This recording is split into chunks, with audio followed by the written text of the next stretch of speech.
Hello, everyone. We would like to thank you all for taking the time to join us for this event today.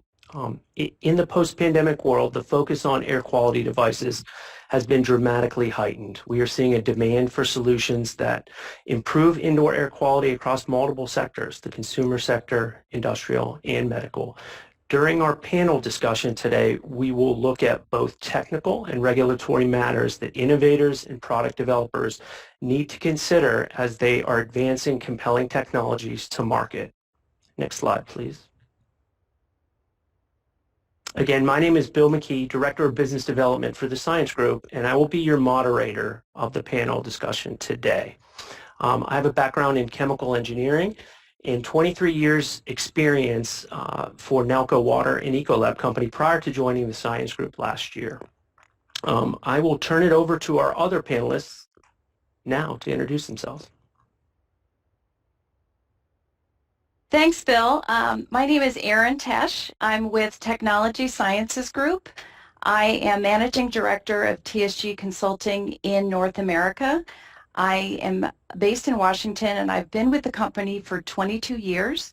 I help clients sort of navigate the regulatory landscape associated with lots of novel technologies, primarily in the antimicrobial space. So I'll hand this over to my colleague, Cesar.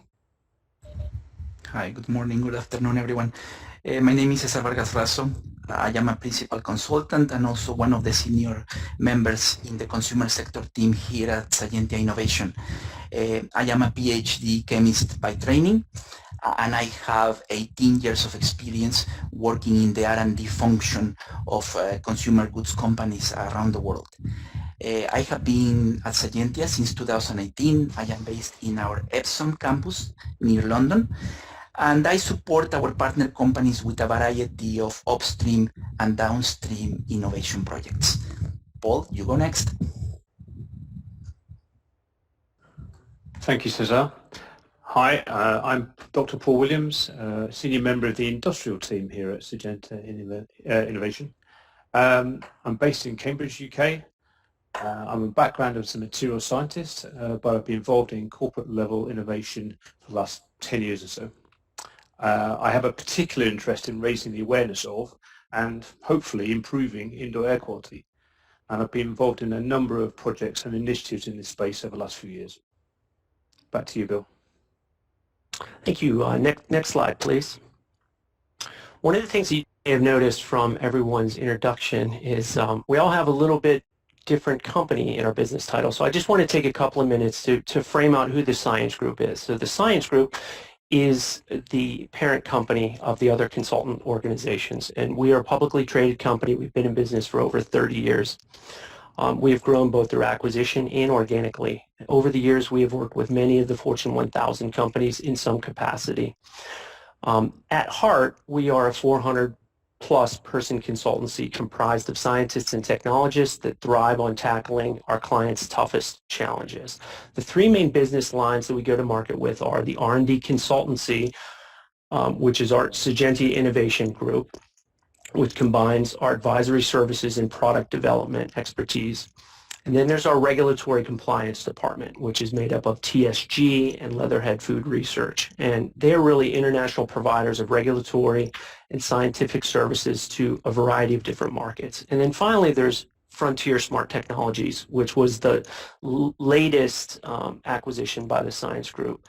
And they're a market leader in technologies for digital and smart radio.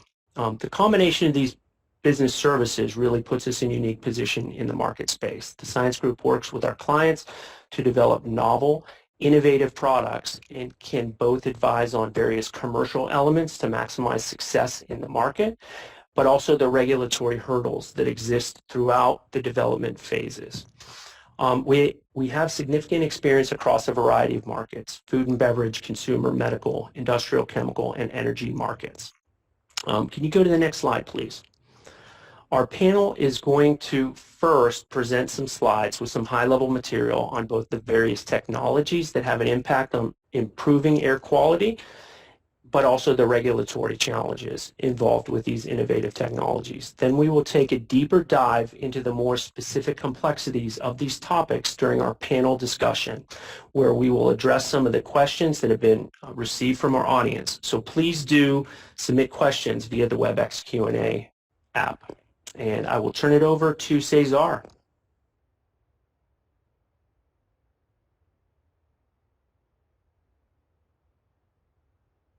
Cesar, you're on mute. There's always one. 3 questions on the screen. I will tell you about the needs. Next slide, please. Very well then. So, well, to state the obvious, concerns about indoor air quality are nothing new. For a number of years, there have been concerns about different contaminants indoors. To the extent that if you look in most spaces, there is a wide variety of products being offered to tackle some of those needs. Now, again, maybe stating the obvious, COVID-19 has brought new significance to this problem. People are very worried, obviously, about virus and bacteria, but also about the other harms and how they are relevant to different spaces and different situations where they find themselves during their everyday. These 4 spaces I have in the screen, you could argue the contaminants are relevant to all of them. The technologies that are being developed are relevant to all of them. It's more in the use and in the situational context that they become different. For example, the home space is the one space where as a consumer, as an individual, I have sole responsibility for protecting myself and for protecting my family. According to my needs, according to my preference, I will go and I will choose something that is adequate to my needs. The moment I leave my home, there is a shared responsibility. I will continue trying to keep myself protected. I will make sure that my family goes out and they are protected, but I am also expecting that the owners of these spaces at work, in public spaces, in the entertainment venues, shops, etc. Somebody is responsible for protecting me. Somebody is considering the needs of the group, the situation, the space, and they are also trying to protect me. Some solutions may be continuous, not exactly 24/7, but they may be working continuously. Therefore, the space is always safe. In some other situations, there will be a need to prepare a space to make sure the space is safe during the use and then clean it afterwards, make it hygienic afterwards, so that the next group finds it also ready for use and safe for them. As we said, we have all of these different concerns, different harms at the bottom of the slide. At the moment, people are particularly concerned about virus and bacteria, and through our presentation, you will see that we will be talking more about that. Watch this space. We could spend half an hour on each of these bubbles. This presentation is general today. In the future, we will be contacting you again for more punctual presentations on some of these spaces. Next slide, please. Very well. So we are at the point where everybody is paying attention to indoor air quality. And one of the reasons for this is because in the last few months, the Center for Disease Control and Prevention in the US came out with this statement. And they very much said transmission of COVID-19 happens mainly via exposure to infected fluids in aerosol suspension present in the air, and this air is then inhaled by people. Therefore, we are starting to see a shift in focus. For the past 16 months, the focus has been keep everything clean, make everything hygienic. In the last 3 months, we are starting to hear, yes, keep doing that, but pay a special attention to clean air. This will raise public concern. It's already raising public concern. And we know that public concern and good awareness of any new potential harm is the best way to drive new behaviors and new expectations with people out there, consumers. Face masks are a great example. 16 months ago, face masks were a bit of an oddity. It was not here. And yet by now face masks are everywhere. There are fans and there are detractors, but you can find them wherever you go. And yet they are far from an ideal solution. There are many underserved groups for whom adequate use of a mask is unpractical or completely unfeasible. And if you don't use a mask properly, you are not protecting yourself properly. But beyond protection and beyond efficacy, masks are not comfortable. They are not convenient. They get in the way, right? When you leave the home, you still resort to your mask because it's the only way you feel protected. You don't trust in any other solutions out there. Therefore, on we go with the masks, but we need more. Next slide, please. And leading from the next slide, better solutions are needed. Today, most people still trust in face masks and in various PPE solutions. We need new offerings, both for the home and for professional spaces. Higher efficacy is usually the main focus of innovation. In this case, I would say that higher efficacy is going to be the price of entry. Yes, you need more efficacious solutions, but the way of making them better, more compelling, is make sure that both in the consumer space, in the home, but also in the professional spaces, we develop solutions that become part of people's everydays, part of spaces. For consumers or for the end users, this has to be user-centric solutions, and this will be seen as better solutions. The alternative will be seen as a demand on people and will not be seen as a better proposition. Now, to tell you more about the technologies, please let me turn it to my colleague Paul. Thank you, Cesar. Given that there's a massive need that Cesar just described, and there are multiple technologies that you can actually use to address that need, it leaves a kind of massive space for innovation in the space. That's not to say that there aren't products out there already. There's a proliferation of products all trying to address this need. And in order to understand where the innovation space is, you've got to find some sort of structure for examining this. And there's a number of ways we can look at it. So we can look at the type of intervention we want to do to try and remove the viral load in the air. And remember, at this point, we're really focusing on the COVID virus rather than all the other or the other contaminants in the air. But they come into it, they play a part. So what methods are you using to try and address this? So we've got options here for some sort of radiation, some mechanical behavior, chemical, but even a biological behavior. Then you have to look at what you're actually trying to address space-wise. Are you targeting individuals or massive open spaces or somewhere in between? And then how is your product or prevention being delivered? Is it contained within a device or is it released into the environment in order to be active? And also connected with this, what are you trying to do? Are you catching the virus or are you killing it? We'll come back to that in that's a key point we'll come back to later. And then what kind of state of embodiment do you want? And here we can range from by formulated products, we're talking about things that are in a can that you spray into the air that disinfect it, through to what we regard as traditional air treatment devices, fairly dumb fans that have got filters on them. Moving into smart devices which are either connected to the cloud to react to online reports of air quality or even sensors on the device themselves, right through to building integrated systems that are kind of hardwired into the HVAC system. Obviously there are a huge number of combinations here, and each of these represents very different technical requirements, commercial requirements, and more importantly, regulatory considerations with regard to this conversation. Now, the considerations and challenges that facing the manufacturers, firstly, safety. Whatever you do, you have to make sure you're not making the situation worse. But also the efficacy. What sort of, how much air are you treating? What's your range of contaminants that you're able to detect or reduce? If you are putting a sensor on there, how accurate does your sensor need to be? What's the durability of it? How is it going to last?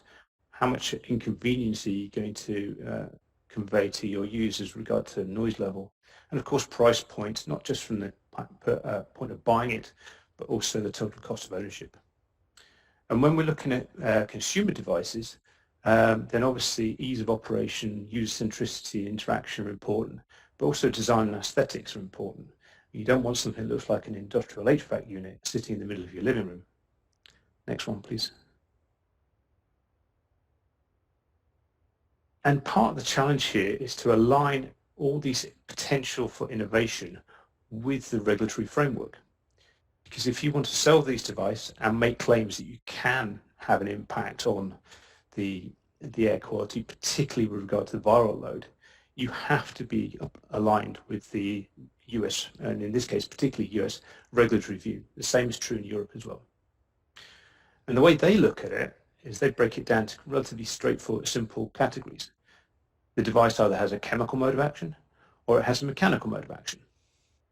Or there is combinations of both, and it kind of falls between two stools, and you have to have satisfy both requirements. Now, if we look at the kind of four main approaches for improving air quality, you have filtration. Best known one of those is a Hepa filter.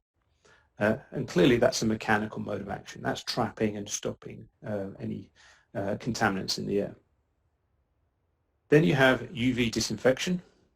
So that's something like a UVC lamp, for instance, which will kill it through UV radiation. Now, where does that fall under the chemical versus mechanical? Probably more towards the mechanical, or in this case, non-chemical approach. And then how about ionization particles? So ionized particles or hydroxide particles or ozone. Sorry, that's the next one. So ionized particles. Now they are also classed as devices and actually a mechanical mode of action.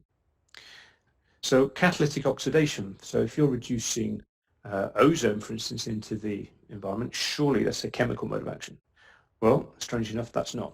That's actually classed as a mechanical mode of action in some cases as well.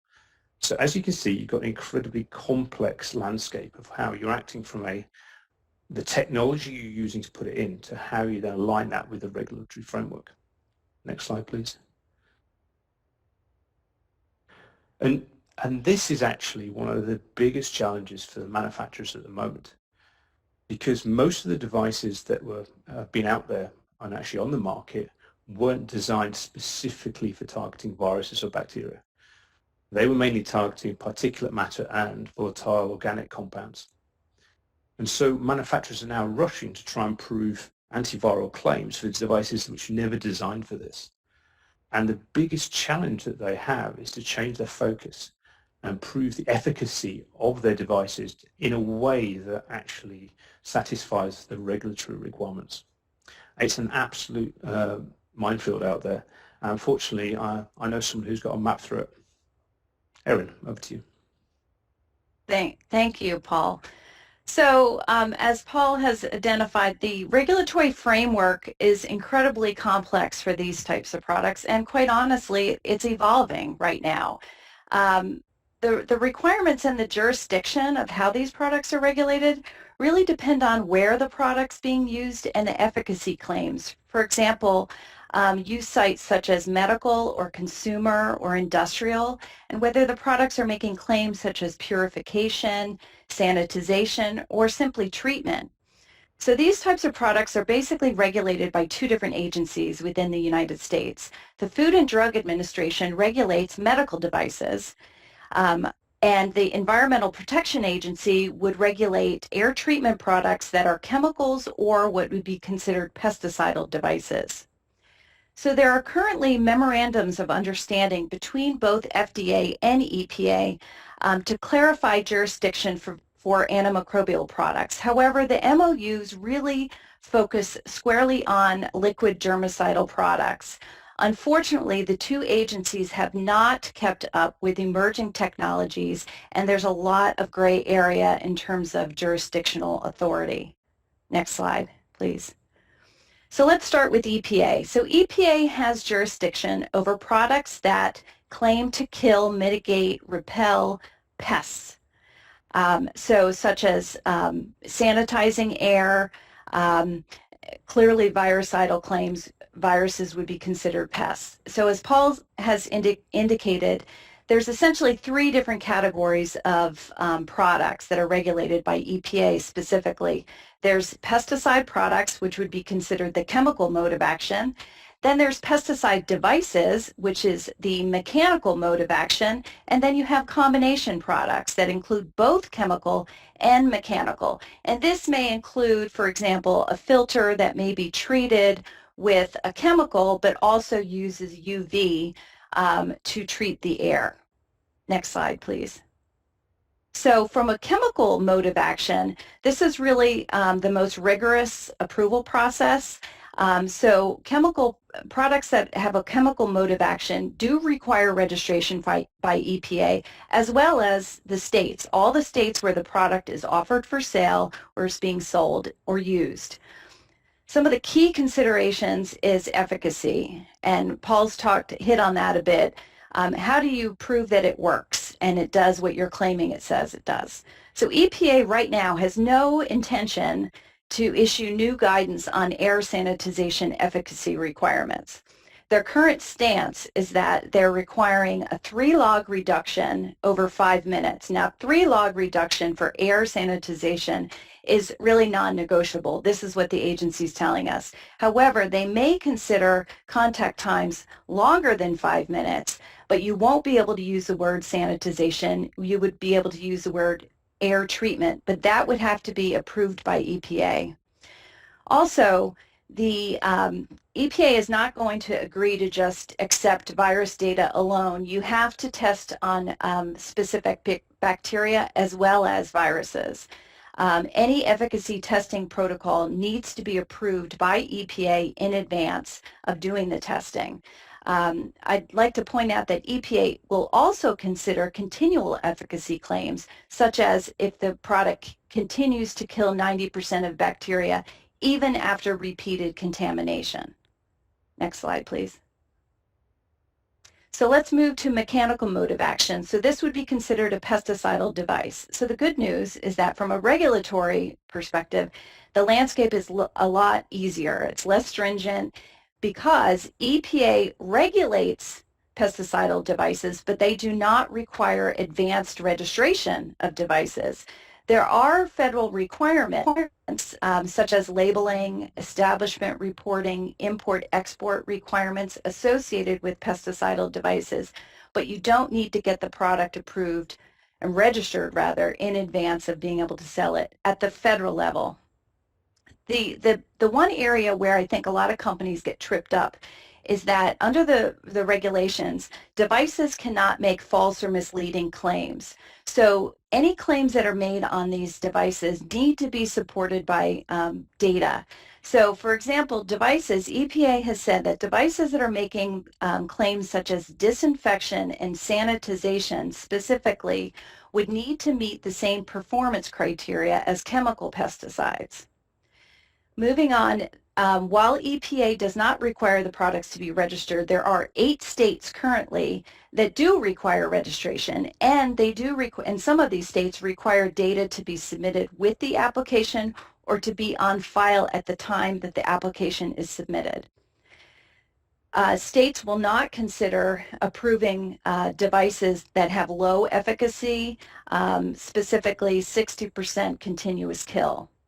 There is an opportunity, there's some confusion about sometimes whether a product would be considered a pesticidal device or a pesticide by EPA.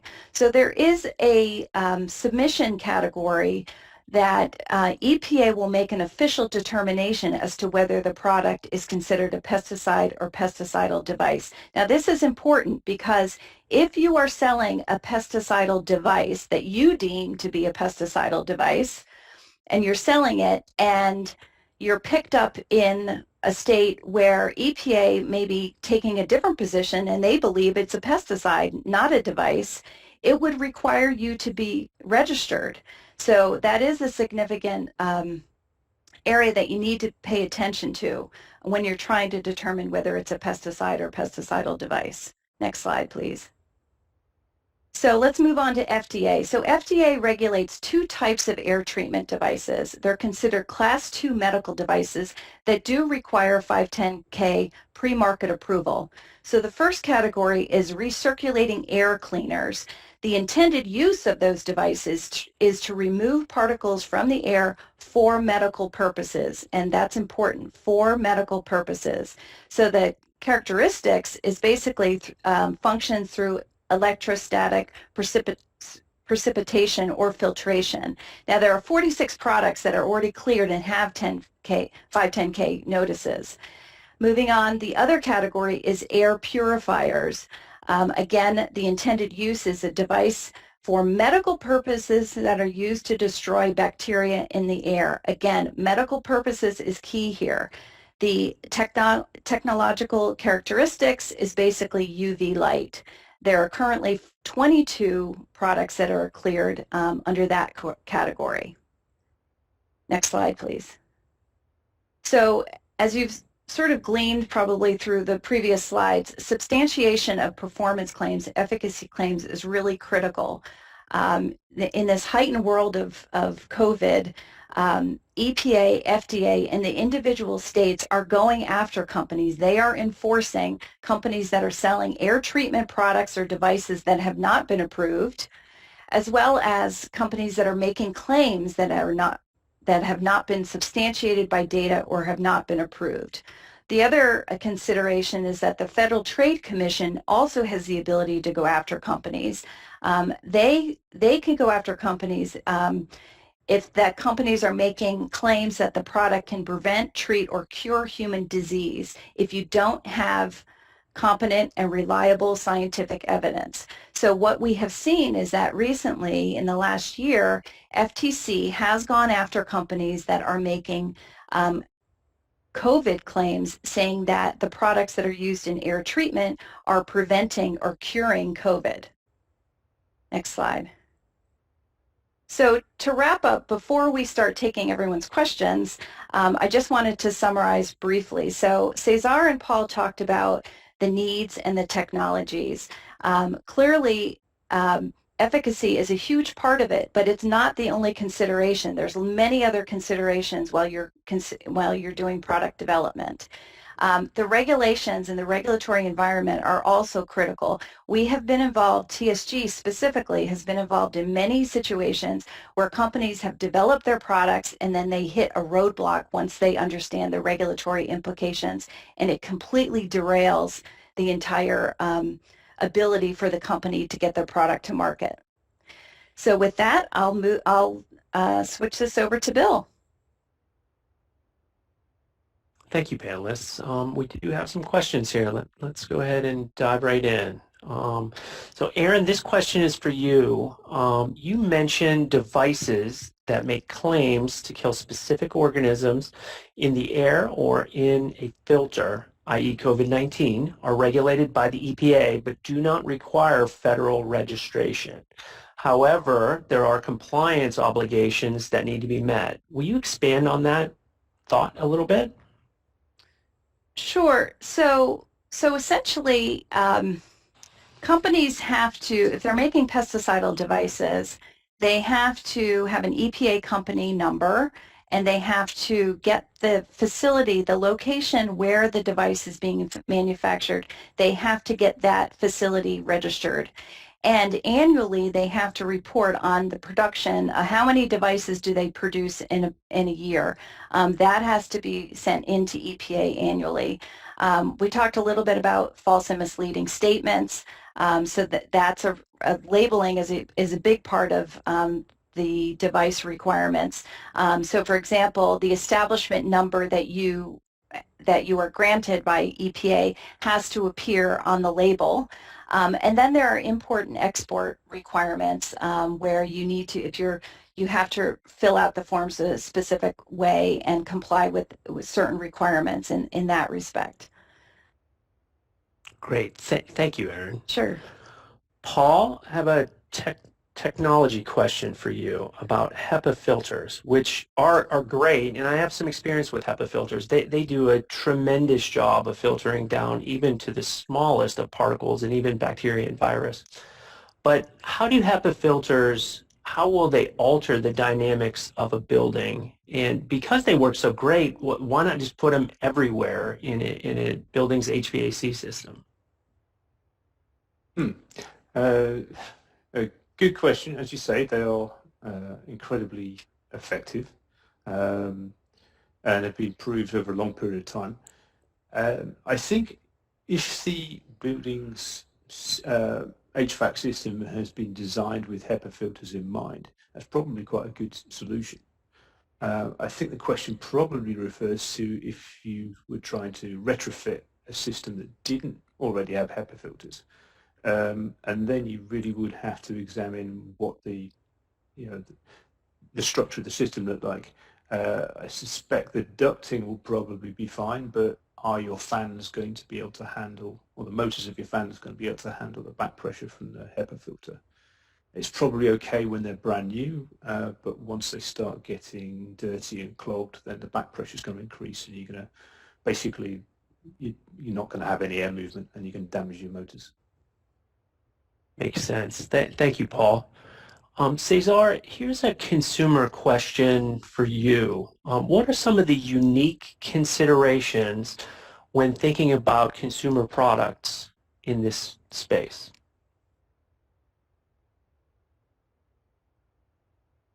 Sure. Let me start with the point of what they don't want, and to explain this, let's think of what you deliver when you are in a professional space. In a shop, in a shopping mall, in an entertainment venue, you will have somebody whose job is to operate efficiently a cleaner solution. Such a person will have gone to a 3-day training and will have a 300 pages manual out of that training. Consumers don't want that. What consumers want is an intuitive product that can work in the simplest possible way. It can deliver the solution they need. It's convenient. Most stress the word convenient here. As I said before, it's something that has to integrate into my everyday. It has to integrate into my spaces. And in addition to that, the reason to believe. It has to give me some feedback so that I know it's doing something. The professional will be fine with a gauge that goes up and down and gives a measurement for how clean the air is. Consumers want something as simple as a red and green light. Red said your unit to work. Green, it's all fine. Ideally, I don't even need to do that. Ideally, the unit is doing it by itself, and it only has the green light showing me everything is fine. If at all it goes red, it's because I need to do something. I need to replace maybe one of the consumables. Otherwise, I don't need to be bothered about the unit. So that's the most important considerations for consumers. Compelling, intuitive, and it has to provide feedback so that I know it's doing something. Great. Thank you, Cesar. Erin, another regulatory question for you. What is involved in the state registration process of these pesticidal device products, and which states actually require the approval? That's a good question. So actually, TSG prepared a paper on this issue specifically, and it can be downloaded on our website. But the states that currently require registration include Colorado, Hawaii, Indiana, New Mexico, Oklahoma, Washington, D.C., even though it's not a state, West Virginia, and Wyoming. Our office in Sacramento handles all of our state registration work, so as you can probably imagine, we've seen a huge uptick in that area. So unfortunately, I don't have the specifics of exactly which, what you have to do for each state, but my colleagues can help in that area. Okay, great. Surprisingly, California is not on that list as one of the 8 states because I they're know. very onerous when it comes to Everything. regulatory requirements. Yeah, everything. You're right. Okay. Paul, technology question for you. What is the benefit of a smart filter that will monitor and provide feedback as well as depolluting the air? Yeah, another good question. I think Cesar touched on that quite a lot on his previous question. So one of the critical things or benefits of having a sensor on there that can actually detect what's in the air is you can give feedback to the user to actually assure them that it's working properly, and that's really important, especially in the consumer environment. But beyond that, then you've also got, it allows the unit to operate in a more intelligent manner, that you only have it on when you need to have it on. That improves the longevity of all the components. It reduces the number of consumables that you're using. Hepa filters need to be changed very regularly, but that length of service and that replacement is dependent on the amount of use. So if you're using it 24/7, you're going to need to replace it a lot quicker than if you've got only running it a few hours a day. And a sensor that actually detects what the contaminant load in the room will actually help you define that. You could also put maybe pressure sensors and actually identify when you're getting real build-up on the HEPA filter, so you know it's actually time to replace it from a conditional monitoring rather than just a frequency monitoring. Outstanding. Thank you, Paul. Erin, another regulatory question for you. I heard you say devices used in medical settings are considered medical devices, and those products not used in medical settings are EPA regulated. Did I get that right?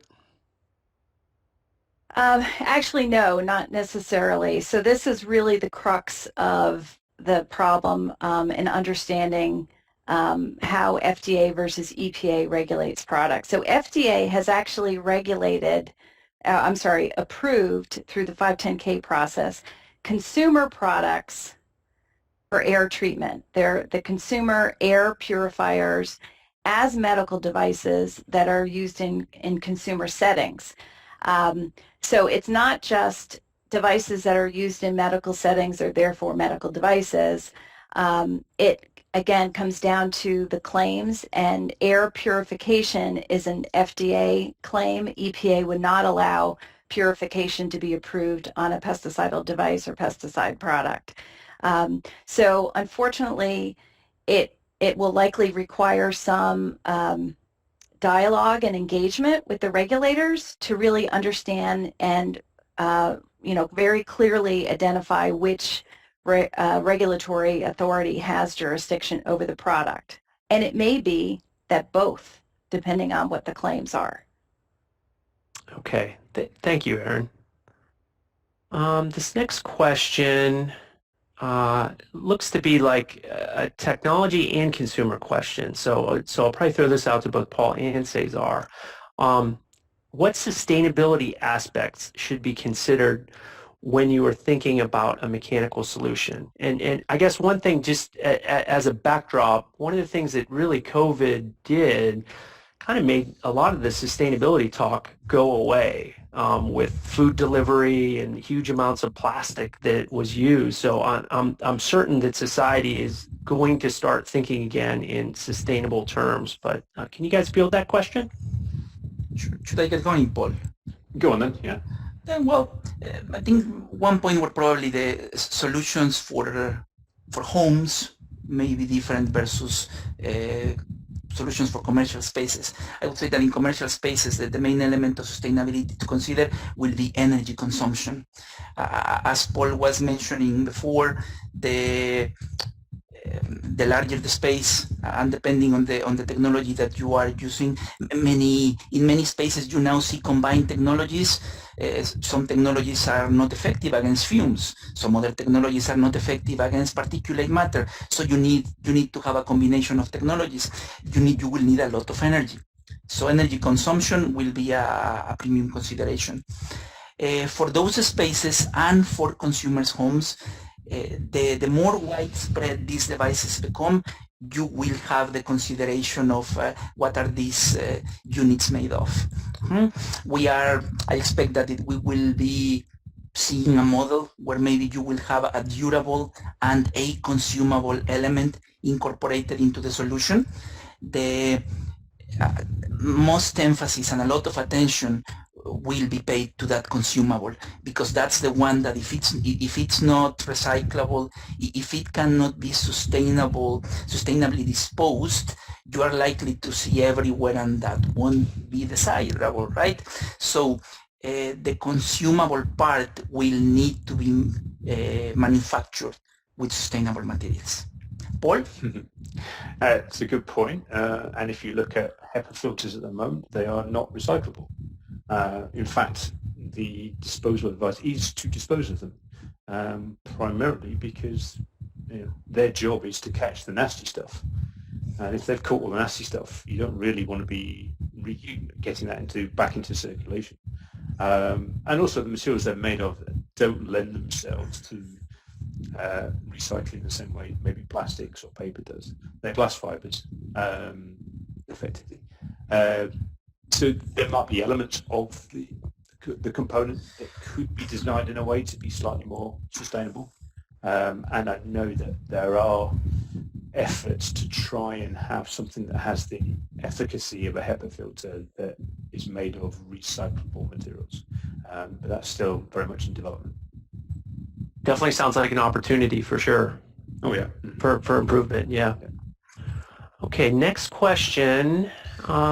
Erin, on this would be a regulatory question. If I am a company looking to enter this space, what are the considerations for developing and bringing a product to market? Well, that's sort of a broad question. So I guess my answer would be, you really need to understand the regulatory landscape before you go too far down the path in product development.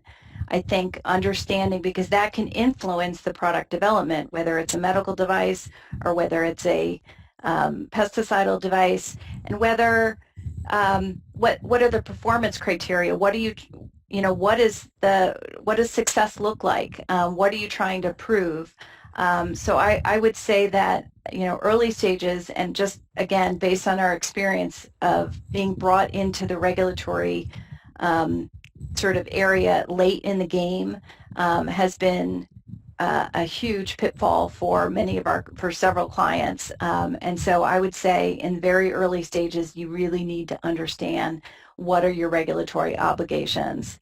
I don't know if Cesar or Paul, if you have any other comments on this.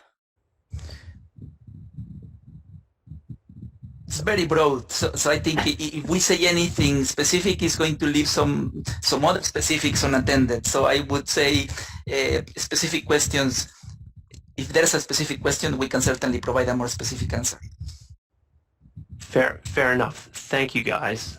Paul, this is a technology question. Do UV lamp technologies actually work against COVID-19 and coronavirus? That's a really good question and quite contentious at the moment. Yes, absolutely, they work. They've been proved to work for many years now, and they're used in water treatment, large-scale air treatment. If you can get enough energy onto the particles, or the virus particles, for long enough, then yes, they will kill them. The question is that in a consumer device, or a device that has air flowing past a UV lamp, do you have the residence time or enough power from the lamp to actually achieve that kill? And there are some suggestions that maybe the devices that are incorporating these components aren't sufficiently strong enough from the power output of the the lamp or the residence time within. So there is a lot of work going on in investigation by the regulatory agencies to actually prove whether or not they've been effective. I know a lot of companies appear to be adding UVC in alongside other components. It almost seems like a belt and braces. The question is the additional load from the or energy requirement worth what you're doing? So as I say, quite contentious issue at the moment. Okay, makes sense. And just for the U.S. folks in the audience, belt and braces is equivalent to belt and suspenders, right? All right. Okay. Yeah. I guess so. Thank you, Paul. Yeah. So. Erin, another question for you. I have a filter that is treated with a chemical to capture viruses on contact with the filter. It is also used with UV in the system. How would that product be regulated? Sure. So actually I can see from the questions, there's a number of questions actually that have come in about filters that are treated with chemicals and then also used with mechanical, UV being one. So it really depends on let's start with the chemical that treats the filter. What is the purpose of the chemical in the filter? So we need to figure out what that is. Does it contribute to the efficacy of the product? If it contributes to the efficacy of the product, it would be considered by EPA to be a pesticide product. If the UV's used with it, the combination product would have to be registered by EPA as a pesticide because it includes both a chemical and a device, and if it includes a chemical, it is by default considered a pesticide and requires registration. So there is, as I mentioned, this little known, rarely used submission category where you can go into EPA and make a formal request to ask whether they would consider it a pesticide or a device. Now, companies, for example, that may decide that they have deemed their product to be a pesticidal device, they may not want to take the risk and submit an application to EPA and ask them to make a determination because they may not like the answer. So they go ahead and feel that they have adequate information to support a device category. So I think, it really kind of depends on how the chemical, again, how the system is used. Unfortunately, given the current climate within the antimicrobials division at EPA and how overwhelmed and busy they are, you cannot get an answer to this question without submitting a formal application. We have had many companies that have tried, we have tried, until you actually go through that process and submit data and submit detailed information about your product, EPA is not going to make a determination without this formal process. Thank you, Erin. Sure. Panelists, do you think we have time for one more question? Getting close to the top of the hour. Sure. Okay. I'm going to throw this one to Cesar and Paul. Are there more appropriate technologies for different spaces, and what would be some of the impacts from a technology choice? An easy one to close. That's another very, very broad question. I will say, are there any considerations? Sure. You can take it from the point of view of the needs, right? Am I in a more urban environment where I am more likely to have more concerns about particulate matter and viruses and bioharms because of population? Am I in a more rural environment where the allergens and some other and that type of harms are more relevant? Depending on the answer to those questions, I will need to choose a technology. And again, because no space is affected by only one of those harms, we see individual devices. More and more we are seeing combination of technologies because people are trying to say, I do everything, right? Beyond the needs, it depends very much on the needs, on the space, or on individual taste and what you like and what you don't like. Some units are noisy. Fans and units recirculating and filtrating air are popular because you can manage some very quiet solutions with those.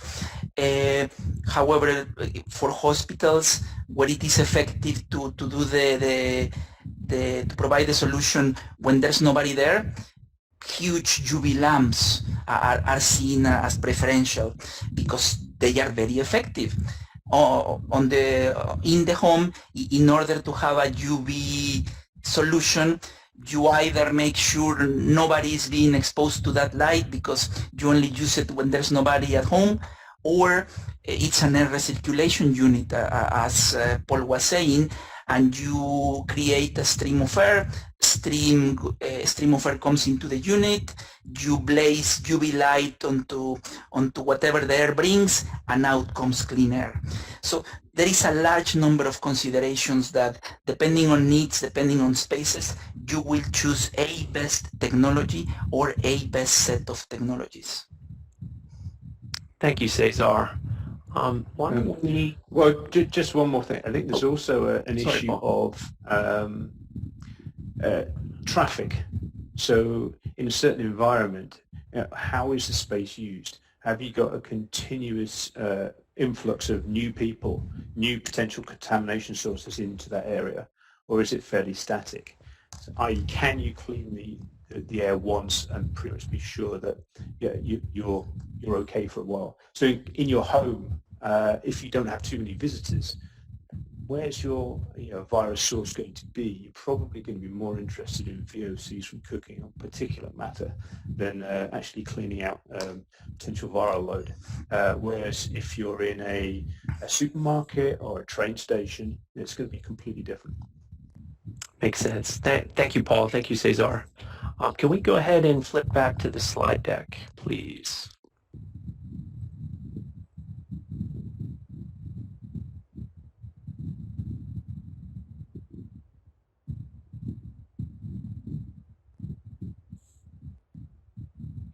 So just in closing today, Sagentia Innovation and TSG can act as an extension to your innovation and ingenuity with product developments that are anywhere on the spectrum to market. We have the technical and regulatory horsepower to assist our clients in solving complex challenges that are impeding progress.